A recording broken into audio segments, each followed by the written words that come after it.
Because there is a big drive in the UK Higher Education and Research Council sort of standpoint, they are releasing a lot more data. It's still not perfect, but at least it's something. What has happened is for several decades, minorities have been saying there is a problem, there is biases in the system which is stopping them from progressing or doing what they want to do, but they didn't have any solid evidence or data to back it up. Because now we have data, we can look into the data and appreciate whether there is a problem, how big the problem is. I think the first step for everything as a scientist or as a researcher, we have to rely on data. So one thing everyone could do is help with releasing that data. I think that's where I first got involved in EDI, is I wanted data to be available from everyone. So we can look into that data and decide whether there is a problem or not. Maybe there isn't a problem. There are particular minority groups, they are doing much better than the majority of the population. But unless you release the data, we would never know. And I think that's why a data-driven approach for EDI has to be at the core of what we do.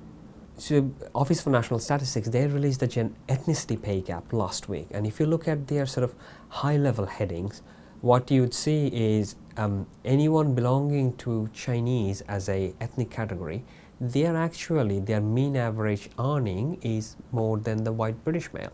So in that particular group, there isn't a problem when it comes to pay gap, ethnicity pay gap. However, if you look at the other side of the spectrum, you have got a big challenge when it comes to Black, African, Caribbean, Bangladeshis and Pakistanis, because they are at the bottom of the scale.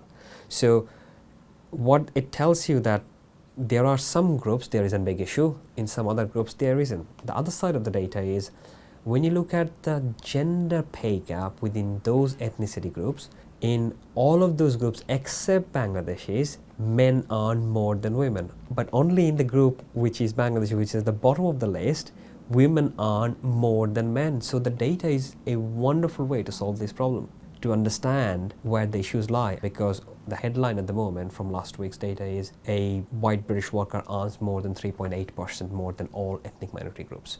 And that's not acceptable in an equitable society. We gotta go into the deeper end and understand why we have got a problem like that.